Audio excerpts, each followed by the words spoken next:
Assalamualaikum warahmatullahi wabarakatuh.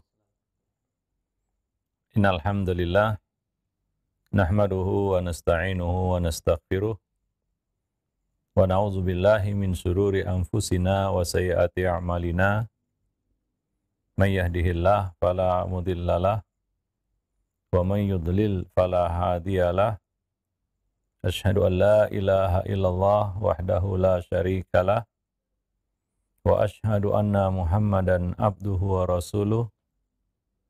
Ya ayyuhalladzina amanu ittaqullaha haqqa tuqatih wa la tamutunna illa wa antum muslimun. Amma ba'du, fa inna afdalal hadisi kitabullah wa khairal huda huda Rasulillah sallallahu alaihi wasallam wa syarrul umuri muhdatsatuha wa kullu muhdatsatin bid'ah wa kulla bid'atin dhalalah wa kulla dhalalatin finnar. Ma'asyiral muslimin wal muslimat, para pemerhati roja, semoga Allah Subhanahu wa taala menaungi kita semua dengan rahmat-Nya. Pertama-tama kita bersyukur kepada Allah Subhanahu wa taala atas segala nikmat dan karunia yang telah Allah berikan kepada kita. Dan pada kesempatan pagi ini kita kembali bertemu dalam seri kajian parenting, yang mana kita sudah menyelesaikan pembahasan buku Mendidik Anak Tanpa Amarah. Mudah-mudahan pembahasan tersebut bermanfaat bagi kita semua dan bisa menjadi modal bagi kita di dalam mendidik, membina, membimbing anak-anak kita. Sekaligus juga bisa menjadi modal di dalam kehidupan kita. Karena kita mendidik anak itu sekaligus kita belajar. Hakikatnya kita juga mendidik diri sendiri juga. Ya, maka dari itu mendidik itu memiliki banyak sekali manfaat dan faedah. Kita seakan-akan mengingatkan diri kita sendiri. Ya, bukan hanya sekedar menyampaikan ilmu yang kita miliki, tapi kita juga mengasah diri kita. Ilmu akan bertambah apabila diajarkan, diberikan, disampaikan. Dan pada kesempatan pagi ini kita akan membahas sebuah buku masih berkaitan dengan pendidikan anak, yaitu buku yang berjudul Ada Apa Dengan Remaja. Seperti biasa ada subjudul. Subjudulnya adalah membangun interaksi positif dengan remaja. Membangun interaksi positif dengan remaja. Jadi objek bahasan kita pada kali ini adalah anak remaja. Bagi yang punya anak, walaupun sekarang masih bocah, ya kelak anak itu akan jadi remaja. Dan kadang-kadang waktu itu berjalan sangat cepat. Tiba-tiba saja anak kita sudah remaja. Tentunya memperlakukan mereka berbeda dengan memperlakukan anak kecil. Banyak orang tua yang tidak menyadari bahwasanya anaknya bukan anak-anak lagi. Anaknya sekarang sudah berubah menjadi seorang remaja. Tapi dia masih memperlakukannya seperti kanak-kanak. Ya, nah ini tentunya keliru ya. Maka orang tua juga harus mengetahui perkembangan anak. Karena manusia itu berkembang, tumbuh besar. Ya, secara fisik juga berubah. Mental berubah. Cara berpikir berubah. Terjadi perubahan di dalam kehidupan kita yang kita sudah lewati sebenarnya ya. Kalau kita mau belajar dari diri kita sendiri, kita sudah melewati fase-fase itu sebenarnya. Tapi ketika kita menghadapi anak kita, mungkin masalahnya jadi berbeda. Kadang-kadang kita lupa anak kita itu sudah remaja, bukan bocah kecil lagi. Dan menghadapinya tentu perlu treatment khusus, ya. Enggak sama, tidak bisa disamakan anak-anak dengan remaja. Dan Nabi Shallallahu Alaihi Wasallam mengklasifikasikan usia anak. Pengklasifikasian usia anak itu dari Nabi. Dan Nabi menyebutkan angka. Ya, seperti hadis, suruhlah anak-anakmu mengerjakan sholat di usia 7. Pukul mereka kalau tidak mengerjakannya di usia 10 tahun. Pemberian hukuman kepada anak itu baru layak diberikan di usia 10 tahun. Ada apa dengan usia 10 tahun ini? Di mana di usia 10 tahun itu anak sudah mulai nampak kematangan akalnya. Seiring dengan balik yang dia akan alami, ya, usia balik yang akan dia alami, ya, terjadi perubahan-perubahan pada dirinya. Itu fase disebut juga prabalik, ya, dan balik. Ini adalah masa awal remaja. Artinya adalah orang tua harus tahu itu, ya, mengerti bagaimana menghadapi anak remaja. Di buku ini kita akan berbicara panjang lebar tentang masalah tersebut. Ya, tentunya kita semua belajar, ya. Kita semua bukanlah orang tua yang sempurna. Kita semua perlu belajar. Dan kita semua menghadapi masalah yang sama sebenarnya, yaitu masalah anak. Nggak ada habisnya itu. Tapi banyak dari kita kadang-kadang berusaha untuk menghindarinya seolah-olah nggak ada masalah. Padahal penuh masalah. Ya. Dan kita sering mengabaikannya. Ya, maka ya solusinya adalah kita harus belajar. Segala sesuatu itu harus didasari dengan ilmu tentunya. Ya, bukan asal-asalan lalu melakukan sesuatu tanpa petunjuk pedoman ilmu. Ya, nah nanti kita akan jelaskan di dalam buku ini. Jadi di dalam buku ini kita berbagi, ya, kepada para pembaca, ya, dan di sini kepada para pemerhati roja, ya. Mudah-mudahan ini bermanfaat bagi kita semua, bagi kami penulisnya dan bagi para pembacanya dan siapa saja yang menggelutinya ataupun yang mempelajarinya. Demikian, ya. Jadi kita juga tidak mengklaim kita adalah orang tua yang sempurna. Kita semua belajar, ya. Maka ya ini sekedar untuk saling mengingatkan. Dan kita belajar juga tujuannya untuk mengingatkan diri kita. Mungkin selama ini kita salah. Yang kita kira seperti itulah dia Islam, tapi ternyata tidak. Yang kita kira begitulah Nabi mendidik, ternyata tidak. Ya, maka dari itu kita perlu membahasnya, menggalinya. Ya, jangan malu untuk belajar. Ya, jangan juga terlalu pede begitu. Wah, saya nggak perlu belajar lagi. Banyak orang tua yang seperti itu. Padahal, ya, gitu. Ketika kita jadi orang tua, status kita itu naik, bukan hanya sekedar kepala keluarga suami, bukan. Tapi sudah menjadi ayah, sudah menjadi ibu, ya. Nah, demikian. Dan masalah remaja ini banyak sebenarnya, ya. Banyak orang tua mengeluhkan masalah perilaku anak remaja mereka. Seakan-akan remaja adalah sebuah masalah besar, buat susah. Remaja adalah ujian yang nyata bagi orang tua. Ya, tidak jarang remaja yang lari menjauh dari orang tua, dari keluarga, karena kurang perhatian. Ini sangat-sangat berbahaya. Ya, kita harus terus mengawalnya. Bagian yang terberat dari pendidikan itu adalah mengawal pendidikan itu. Ya, mengawalnya itu yang berat, karena perlu konsistensi, perhatian, waktu, ya, dan mencurahkan segala potensi yang ada untuk itu. Di samping itu perlu kesabaran supaya bisa istiqomah, ya, mendidik. Karena banyak orang-orang yang sudah meletakkan tugas ini karena merasa tidak mampu.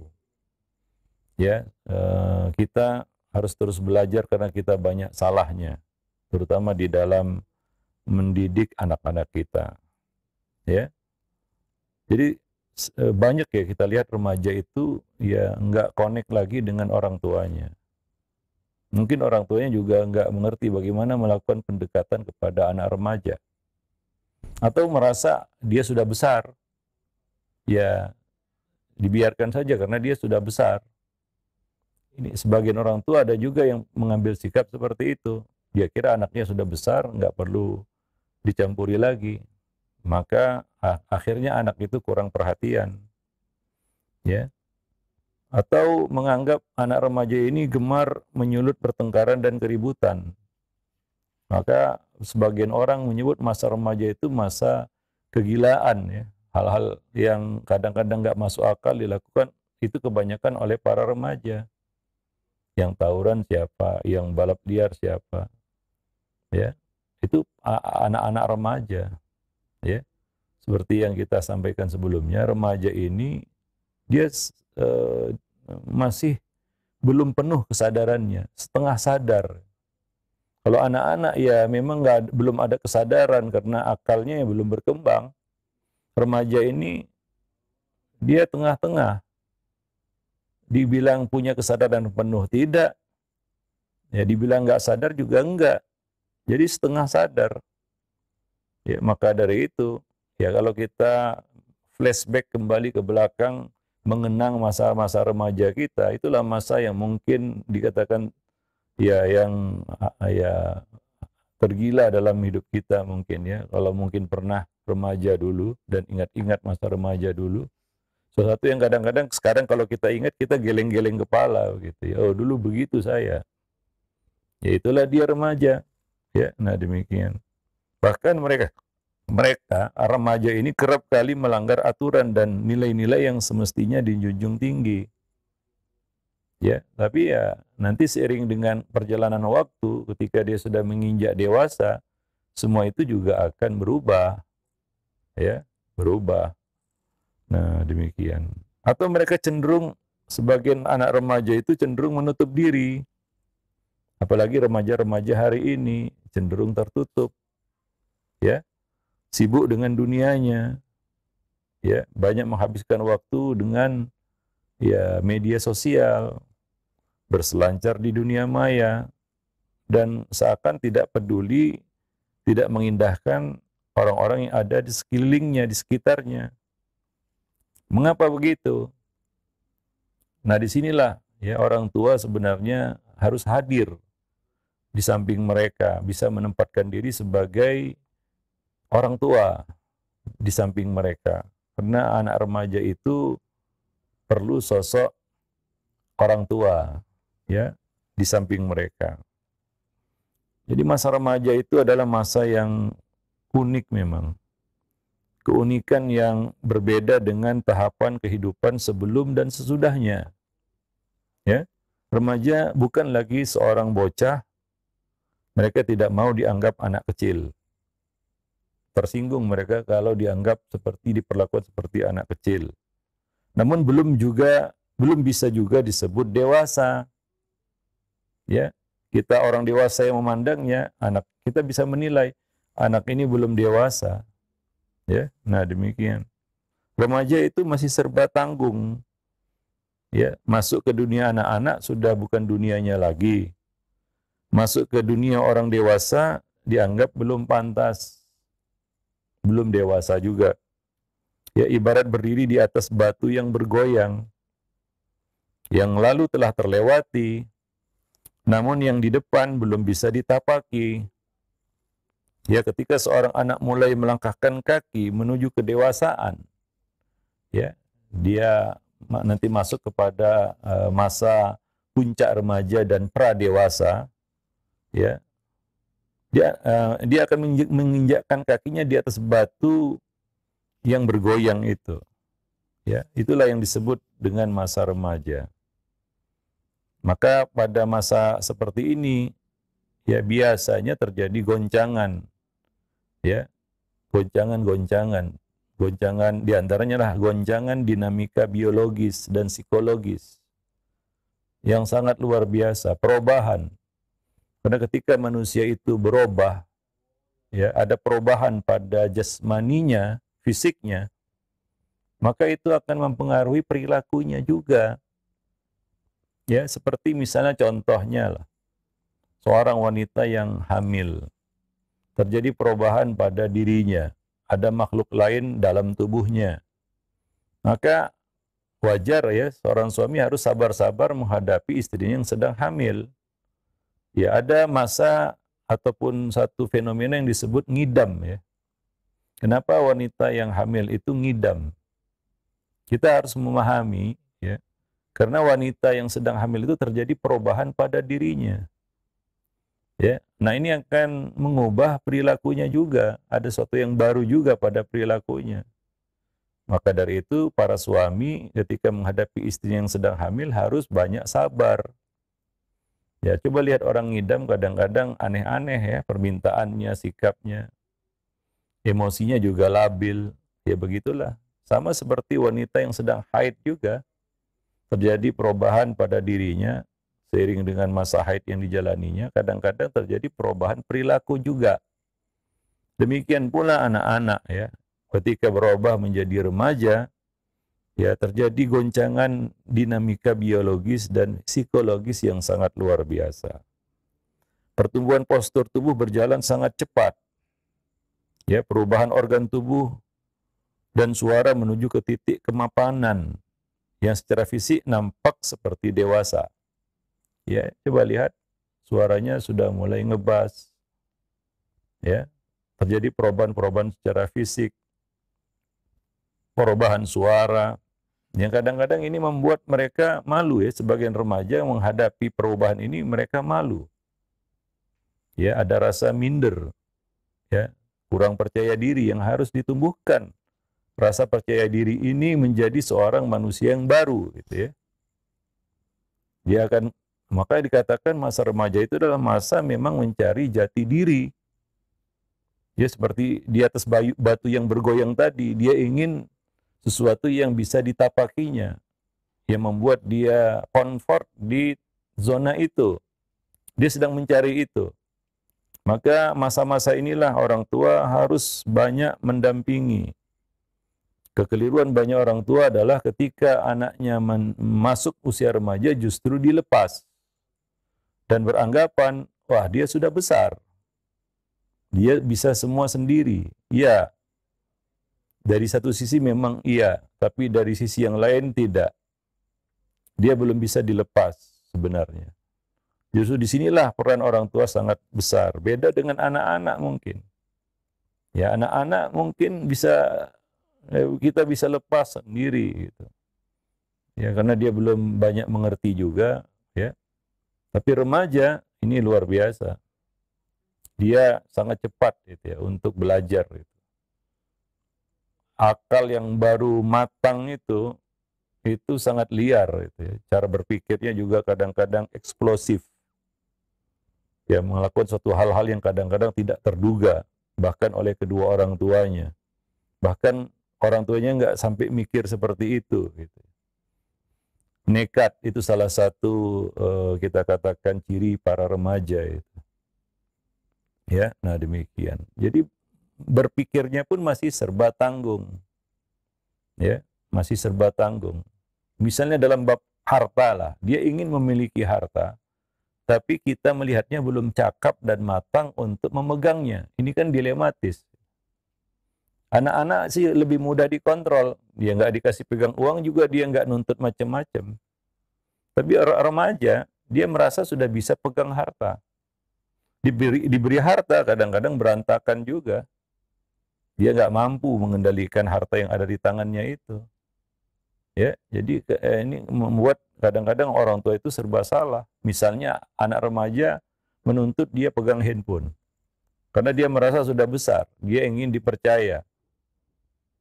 Nah, tapi orang tua mengerti juga bahwa saja tidak sepenuhnya orang tua bisa percaya begitu.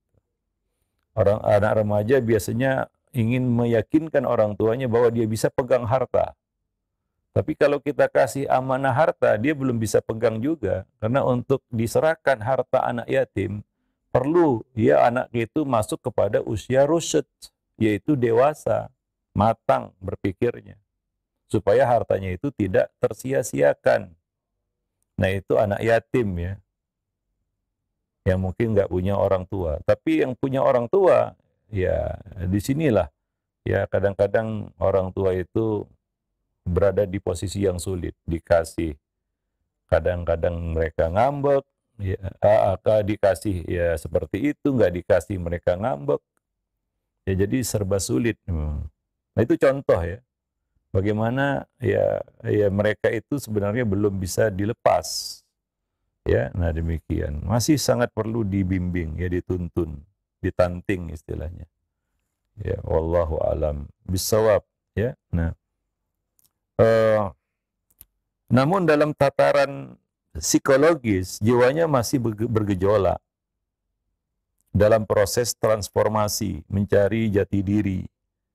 Dia sebenarnya sedang berusaha untuk mencari jawaban atas pertanyaan pada dirinya sendiri. Sebenarnya saya ini apa, siapa, bagaimana?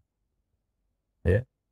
Nah, ketika dia ya, cara untuk membedakan anak ini sudah mulai matang berpikirnya adalah coba tanya cita-cita lah. Ya gitu aja cara ngetesnya. Anak-anak coba tanya cita-citanya apa ya, asal bunyi aja dia. Ya, dia belum mengerti sepenuhnya mengerti. Nah remaja ketika ditanya cita-cita, dia sudah mulai berpikir. Dia nggak asal jawab lagi itu. Kalau sudah remaja ya. Anak remaja ditanya apa cita-citamu, dia nggak akan langsung jawab, dia akan berpikir untuk menjawabnya. Karena dia sedang menuju ya sesuatu yang real, nyata dalam hidupnya, bukan seperti anak-anak yang nggak ada bayangan sama sekali. Nah, ketika dia dewasa sudah mengeksekusi cita-citanya, ya dia sudah dalam perjalanan menuju cita-citanya itu. Maka disinilah ya perlu dibangun itu, bagaimana menumbuhkan harapan di hati para remaja, cita-cita, dan itu perlu diarahkan oleh orang tua. Ya, ya, di mana bakatnya sudah mulai mengerucut istilahnya. Kalau dia punya bakat, itu sudah mulai nampak ya secara nyata dan jelas. Dan tinggal dia melanjutkan dan mengasah lebih tajam dan tajam lagi gitu. Nah, disinilah peran guru, orang tua yang sangat penting ya. Nah, sehingga ya dia bisa ya kita katakan menjadi sesuatu istilahnya. Ya, itulah persimpangan jalannya itu. Kalau kita tinggalkan mereka di persimpangan itu, mereka akan bingung dan kadang-kadang memilih jalan yang salah. Ya, nah demikian. Wallahu a'lam bishawab. Atau disebut juga dalam masa pencarian. Ya, itulah dia masanya. Dan di dalam masa pencarian inilah remaja sering berhadapan dengan beragam masalah. Ya, problematika, ya dilema, ya di mana dia perlu jawaban yang tepat begitu. Ya, maka dia perlu mentor ya, untuk mengarahkannya begitu ya. Mengasahnya lebih tajam lagi. Ya di dalam sirah nabawiyah kita mengerti, tahu bagaimana Nabi mengasah bakat-bakat anak remaja sehingga jadi betul. Seperti misalnya seorang Usamah bin Zaid yang bisa menjadi panglima perang di usia remaja. Abdullah bin Abbas yang bisa masuk kepada jajaran ulama di usia remaja. Ya, itu contoh anak-anak remaja di zaman Nabi. Dan mereka bakat di bidangnya masing-masing. Bakat Abdullah bin Abbas tidak sama seperti Usama bin Zaid. Ya, maka Nabi memperlakukan mereka itu berbeda. Apa doa Nabi untuk Abdullah bin Abbas? Kemana Abdullah bin Abbas diarahkan? Dia menjadi habrul ummah. Dia menjadi terjemahanul Quran. Ya, karena itulah dia potensi yang dia miliki. Ya. yang nggak akan bisa ya dilakukan oleh remaja yang lain seperti Usama bin Zaid. Dan nggak tepat juga Abdullah bin Abbas direkrut menjadi panglima perang karena bukan di situ potensinya. Siapa yang mengarahkan ini semua? Nabi Sallallahu Alaihi Wasallam. Jadi Nabi itu adalah ya kita katakan pemandu bakat yang ulung. Beliau bisa melihat bakat-bakat anak-anak itu dari kecil dan bisa diarahkan kepada sesuatu yang memberikan ya nilai yang besar, value yang tinggi, menjadi satu yang bermanfaat begitu bagi umat. Ya, nah demikian. Nah itulah tugas kita ya, sebenarnya para orang tua. Dan ini perlu ya, pendampingan istilahnya. Ya terus ditempel. Karena kalau dilepas justru nggak akan maksimal nantinya. Ya itu untung-untungan, bisa jadi dia dapat jalannya, bisa jadi juga enggak. Ya, tapi rugi ya anak itu dapat jalannya tanpa bimbingan orang tua, tanpa dibimbing oleh orang tua, seakan-akan kita membuang-buang peluang kebaikan bagi diri kita sendiri sebenarnya. Ya, wallahu alam bisawab. Nah, demikian. Maka dalam hal ini kedua orang tua, keluarga terutama maupun lingkungan sosial secara umum itu berandil besar dalam bentuk jiwa remaja. Pernah kita sampaikan poros pendidikan itu dua sebenarnya. Poros utamanya adalah rumah. Itulah lingkungan keluarga. Poros pembantu adalah sekolah yang mendukung ya pendidikan di rumah. Itu dua poros pendidikan. Ya, anak itu ya berkutat di antara dua poros ini aja. Rumah, sekolah, sekolah, rumah. Disitulah mereka dibentuk. Ya, nah demikian. Siapa yang bertanggung jawab di situ? Orang tua ya dan guru. Orang tua itu di rumah, guru di sekolah. Kalau kolaborasi keduanya ini bagus, ada koordinasi yang rapi, ya mudah-mudahan ini kan usaha ya. Ya, hasilnya juga akan maksimal gitu. Wallahu alam bisawab. Nah, demikian. Ya, jadi lingkungan sosial secara umum baik itu sekolah maupun rumah itu punya andil yang sangat besar dalam membentuk kepribadian mereka. Ya, ya dalam membentuk jati diri mereka. Ya. Mereka diharapkan dapat ya menolong para remaja ini untuk mendapatkan ya mereka diharapkan dapat menolong remaja ini untuk mendapatkan jawaban yang tepat atas berbagai pertanyaan-pertanyaan yang menggelayut di benak mereka, di benak para remaja ini dan mencari solusi dari segala macam seabrek masalah-masalah mereka. Para pemerhati roja kaum muslimin dan muslimat yang dimuliakan Allah. Namun ironinya, ya kerap kali remaja tidak memperoleh semua dukungan itu. Di saat ia sangat membutuhkannya, ternyata banyak orang yang tidak mengerti masalah yang penting ini. Ayah bunda tidak memahami remaja mereka dengan baik, atau kurang memiliki kesiapan untuk mengambil peran di fase itu. Akibatnya jawaban yang diberikan tidak membantu menyelesaikan masalah-masalah mereka, tapi justru menimbulkan masalah-masalah baru. Ya, ada yang bersikap keras kepada mereka. Ya, dan apa yang terjadi? Pemberontakan. Ya, karena jiwa remaja itu ya ada jiwa memberontak juga.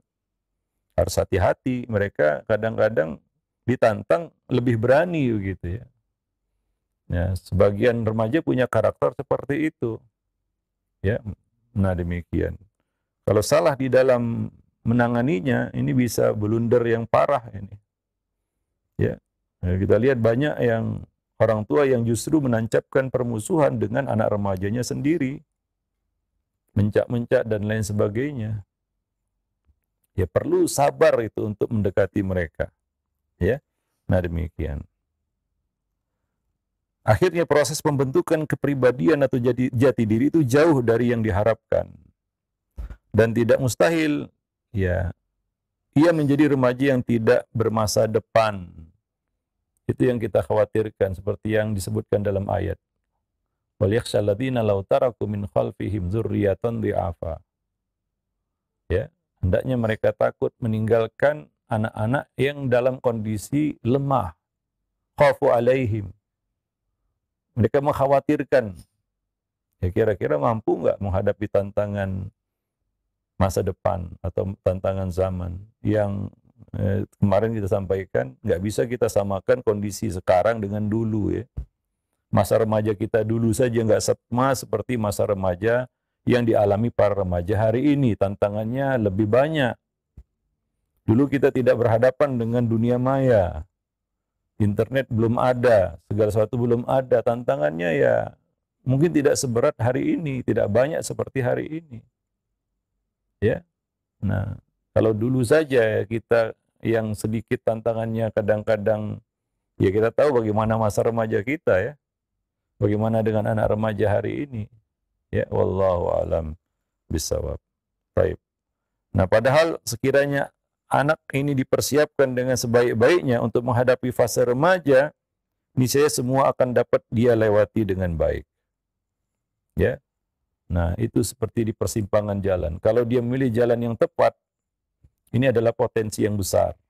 Banyak manfaatnya bagi bukan hanya bagi dirinya ya, bagi orang-orang yang ada di sekitarnya, bahkan bagi umat secara keseluruhan. Bahkan bagi umat manusia, dunia secara umum. Wallahu a'lam bishawab. Nah demikian ya, mudah-mudahan ini masih mukaddimah. Kita akan lanjutkan bincang-bincang kita pada pertemuan yang akan datang insyaallah. Ya. Dan selanjutnya bagi yang mau ada pertanyaan, kita persilahkan. Demikian ikhwal Islam, ma'azakumullah, para pemerhati roja dimanapun Anda berada. Mukadimah dari buku Ada Apa Dengan Remaja disampaikan oleh Al-Ustaz Abu Ihsan Al-Maidani hafizahullah sebagai penyusunan langsung dari buku tersebut. Ya mudah-mudahan kita bisa mengambil faidah dan kita bisa simak terus bersama pertemuan di setiap Selasa ini pembahasan mengenai buku tersebut. Baik, untuk selanjutnya bagi Anda yang ingin bertanya silahkan Anda bisa mengirimkan pertanyaan melalui layanan pesan WhatsApp tentunya sesuai dengan pembahasan kita. Baik, yang pertama sudah ada yang masuk ya, ada pertanyaan dari Ummu Wildan. Ustadz, Assalamualaikum warahmatullahi wabarakatuh. Ustadz, alhamdulillah anak sulung saya sekarang sudah menganjak remaja dan seperti yang Ustadz jelaskan bahwa banyaklah perubahan-perubahan yang terjadi baik fisik maupun perilakunya. Yang ingin ditanyakan, bagaimana saya sebagai orang tua harus mendampingi sementara Ananda sedang menuntut ilmu di pondok? Apakah didikan dan pendampingan Ustadz yang berada di sana bisa mewakili atau bagaimana sikap saya seharusnya, Ustadz? Syukran jazakallah. Iya, iya, ini memang kebanyakan ya anak-anak remaja ini dititip di pondok ya. Sebagian yang tidak mengambil mungkin full day, ya mereka ada sebagiannya yang menitipkan anak-anak remaja ini di pondok. Kita tahu nggak mudah menghadapi anak remaja di pondok. Tanyakan saja pada para ustadz dan guru-guru di pondok itu, bagaimana susahnya menghadapi anak remaja. Nah, di sini yang sering kita sampaikan, tadi juga kita baru singgung, poros pendidikan itu dua. Dan ini konsep ini harus dipahami juga oleh para pendidik di sekolah. Ya, bahwa keberhasilan itu harus mengaktifkan dua poros ini, yaitu poros pertama adalah rumah, itu adalah poros utamanya, dan yang kedua adalah sekolah. Jadi yang kita harapkan di sinilah kerjasama, koordinasi antara rumah dan sekolah. Ya, nah jadi walaupun anak itu di pondok, kita juga tetap harus memantaunya. Ya, jangan dilepas, seolah-olah putus hubungan. Ya nggak mau tahu, ya sudah diserahkan aja bulat-bulat ke sekolah atau ke pondok. Ya perlu kita pahami dan sadari. Kemampuan pondok juga terbatas. Karena semua orang yang menitipkan anaknya di pondok punya harapan yang sama. Sementara tenaga ya mungkin kurang memadai. Ya, baik dari sisi kualitas maupun kuantitas. Ini yang harus kita sadari. Jadi memang nggak bisa kita lepas begitu saja. Dan pihak pondok juga harus memahami ini juga. Ya, mereka bukan sesuatu manusia super yang bisa menangani ini sendiri gitu ya. Perlu peran orang tuanya. Ya, perlu dikonekkan antara anak ini dengan pendidikan rumahnya, yaitu orang tuanya. Maka orang tua juga harus diaktifkan di sini. Ini satu kita katakan pandangan yang keliru dari sebagian orang tua. Yang pondok itu dijadikan tempat menitip anak. Ini keliru sebenarnya.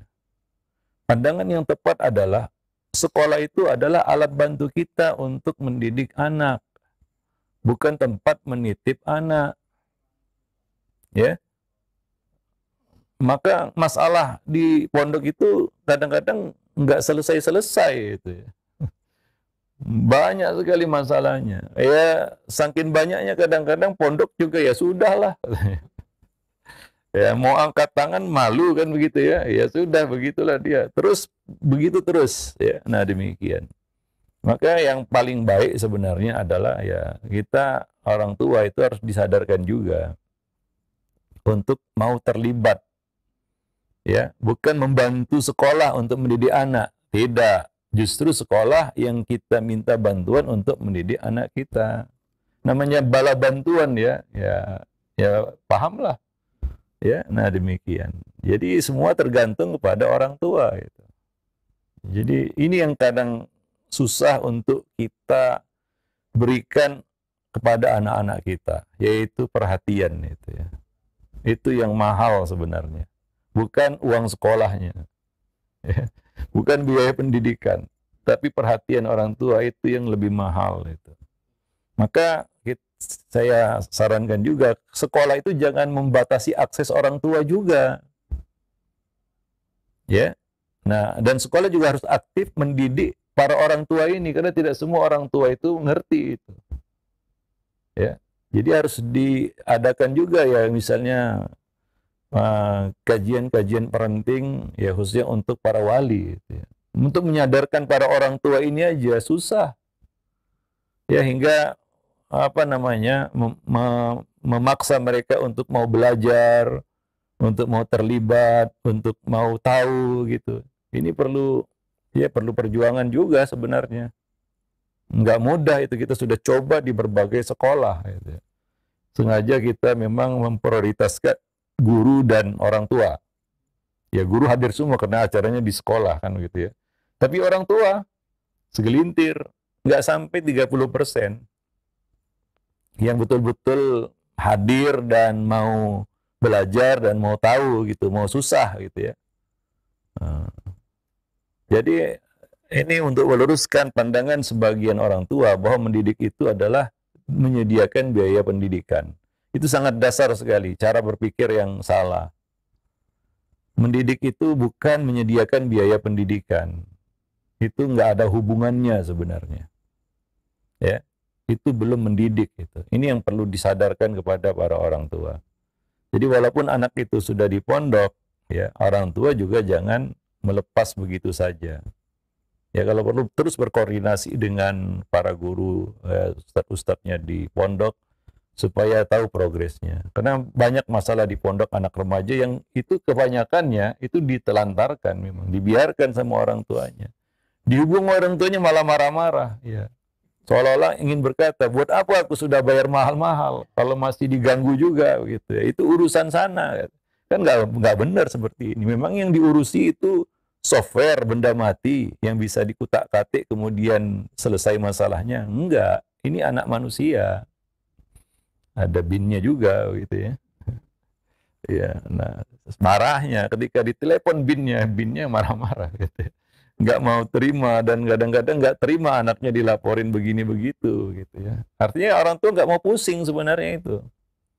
Ya, nah demikian. Ya, untuk mencari biaya pendidikan itu nggak sesusah mendidik anak tersebut. Ya, nah demikian. Wallahu a'lam bishawab. Ya, kira-kira demikian. Demikian ya untuk ibu yang bertanya, Umu Wildan. ya, yang berada di Makassar tadi. Mudah-mudahan tercerahkan dari jawaban Ustaz. Baik, untuk selanjutnya ada pertanyaan kembali dari Ummu Izzah yang berada di Tangerang. Ya Ustaz, anak saya 21 tahun, putri qadarullah sakit jiwa dari usia 13 hingga sekarang. Eh, dan saat ini dia saya taruh di pesantren khusus sakit jiwa Ustaz. Namun untuk pelajaran syariatnya tidak sesuai dengan sunnah. Karena kalau di rumah itu sering mengamuk dan kita kesulitan untuk menanganinya Ustaz. Mohon solusinya jazakallahu khair. Ya, kalau kita berbicara tentang sakit, ya ini tentunya penanganannya berbeda ya. Judulnya juga sudah berbeda. Ini anak yang sakit, maka perlu pengobatan, ya. Maka dibawalah kepada ya orang-orang yang berkompeten menangani penyakit tersebut. Ya, berkonsultasi dengan dokter yang ahli di bidang itu. Karena kalau sudah bicara sakit, ini kasusnya, ini judulnya sudah berbeda. Penanganannya juga nggak sama. Apalagi dia memang perlu terapi dan pengobatan yang serius, kan begitu ya. Nah, demikian. Ya, bersabarlah. Ya, mudah-mudahan sembuh, kan begitu ya. Ya, namanya penyakit jiwa itu bisa juga sembuh, ya. Nah, tergantung bagaimana treatment yang diberikan kepada anak tersebut. Ya, biasanya kalau nggak telat dari awal pengobatannya itu lebih mudah. Makanya perlu diobservasi anak itu. Ada nggak sesuatu yang lain aneh? Kalau ada itu nampak dari kecil biasanya, ya. Nah, kadang-kadang orang tua nggak ngerti, hingga akhirnya penyakit itu sudah parah, baru ditangani oleh dokter. Banyak kan dokter ngeluh seperti itu. Ini anak sudah telat ya. Artinya penanganannya sudah terlambat gitu. Maka kita harus mengobservasi anak kita perkembangannya dari tahun ke tahun, dari fase ke fase gitu ya. Dan kita harus tahu normalnya bagaimana. Misalnya anak sudah mulai bisa bicara itu di usia berapa, sudah mulai bisa berinteraksi itu atau masuk pada usia mumayyiz itu usia berapa. Kalau belum bisa juga, ini ada kelainan namanya. Ya, nah demikian. Wallahu alam bisawab. Artinya kalau nggak terlambat penanganannya, kemungkinan masih bisa untuk ya minimal ya diringankan begitu ya. Ya alhamdulillah kalau bisa sembuh. Maka kalau ini adalah satu penyakit ya, ya pertama mudah-mudahan itu kafarah juga ya bagi ya yang sakit dan bagi orang tuanya juga kan begitu. Nah, kemudian ya serahkan kepada ahlinya tentunya ya. Kalau itu penyakit ya gangguan secara fisik gitu ya. Nah, demikian. Wallahu alam bisawab. Nah, demikian. Ya, alhamdulillah. Baik, terima kasih banyak atas jawaban dan nasihat Ustaz. Demikian, ya mudah-mudahan Allah mudahkan untuk ibu yang bertanya dan diberikan kesabaran dan diberikan kesembuhan untuk anaknya. Baik, untuk selanjutnya ini ada pertanyaan kembali dari Ibu Ade yang berada di Cilengsi, Ustaz. Ustaz, anak saya 19 tahun, seorang laki-laki. Dari SMP hingga SMA sekolah di pondok yang bermanhaj salaf. Awal masuk pondok anaknya sangat baik, penurut dan sayang kepada orang tua. Selama di rumah saya dan abinya selalu membimbing dia. Ketika SMA kelas 3 akhlak dan adabnya berubah drastis. Saya sedih dengan perubahannya. Bahkan diketahui bahwa dia mulai merokok ketika di pondok. Sungguh sangat disayangkan. Padahal saya sudah menitipkan anak saya di pondok, tapi hasilnya jadi begini. Sekarang anak saya sedang kuliah di salah satu perguruan tinggi dan hati saya semakin merasa jauh dengan dia karena dia sibuk dengan teman-teman dan tugas-tugasnya dan jarang pulang juga kan. Padahal kuliahnya itu tidak terlalu jauh, Ustaz. Saat ini saya sedang sedih dan atas perubahan anak saya tersebut, dan bagaimana cara memperbaiki keadaan ini, Ustaz? Mohon nasihatnya. Iya, ini satu ya masalah yang dilematis juga ya. Pertama ya, kemampuan kita hanyalah mendidik ya. Hati manusia kan di tangan Allah Subhanahu wa taala. Yang kedua, coba kita introspeksi lah. Di mana ya ini, di mana beloknya ini? Ya. Kadang-kadang ada satu momen kita lengah. Jadi saat yang lengah itulah kita kecolongan istilahnya. Tadi seperti yang dijelaskan, sudah dikawal dari kecil ya, sampai usia pra remaja, usia puncak remaja, di penghujung usia remaja kalau 19 tahun itu pradewasa sebenarnya. Ya. Nah, mungkin terjadi suatu hal yang tidak terduga, berbelok salah arah kan gitu ya. Kita perlu introspeksi di mana ini masalahnya. Ya, supaya kita bisa jadikan pelajaran gitu ya. Nah, kebanyakan ya itu tadi, ketika orang tua melihat anaknya sudah besar, sudah bisa, ya ternyata tidak, ya begitu ya. Nah, demikian. Artinya apa? Begitulah sulitnya menangani remaja ini. Lengah sedikit, meleng sedikit, hilang dia, ya lepas dia. Nah, demikian. Ya makanya ya Ustadz di rumah sudah dikondisikan dengan baik ya, dan segala sesuatu sudah dilakukan dengan baik ya. Contoh misalnya ini ya. Nah, mungkin ya itu tadi, koordinasi antara lingkungan pendidikan di sekolah dengan di rumah ini nggak sinkron. Kadang-kadang ada dua itu, di pondok bagus, di rumah yang nggak bagus ya. Kadang-kadang sebaliknya itu, di rumah bagus, di pondok yang bermasalah ini. Ya, maka perlu itu ya, koordinasi rumah dan sekolah ini, apalagi pondok itu. Itu kan berat itu. Itu manajemen 24 jam pondok itu. Nggak gampang itu. Ya, harus betul-betul fokus, konsentrasi. Khususnya para pengelola pondok itu. Kalau tidak, ya terjadilah hal-hal yang kadang-kadang ya seperti itu ya. Kadang-kadang kita juga miris juga melihat kasus-kasus yang ada di pondok begitu. Nah, demikian. Wallahu alam bisawab ya. Nah, kemudian setelah itu ya, kalau ini sudah terjadi ya, kita ini sudah terjadi kan begitu ya. Ya, jangan jauhi dia.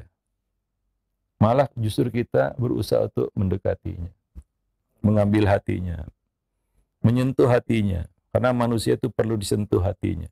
Kalau dikerasi kadang-kadang, ya kemungkinan besar ini ya, dia akan makin menjauh.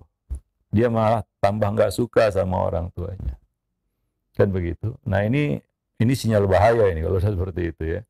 Nah, karena dia sebentar lagi sudah lepas jadi orang dewasa ini. Ya. Dia akan menentukan arah hidupnya sendiri. Ini sangat riskan begitu. Jadi jangan merasa gagal di sini ya. Terus berusaha. Ya. Nah, demikian. Yaitu dengan cara yang halus, lembut, dan bijaksana. Manusia itu hanya bisa disentuh hatinya dengan kelembutan. Kalaulah Allah perintahkan kepada kedua nabinya, yaitu Musa dan Harun, menghadapi Fir'aun, itu dengan apa? Dengan qaulan layyina, kata-kata yang lunak, lemah lembut. Sabar. Kita ingin Fir'aun ini lurus. Mau perlu dibentak-bentak, dimarahi, ya, atau ditunjuk-tunjuk begitu, atau kita berikan sikap yang keras, mungkin akan patah. Maka Allah mengatakan kepada kedua nabinya tersebut, faqula lahu qaulan layyina.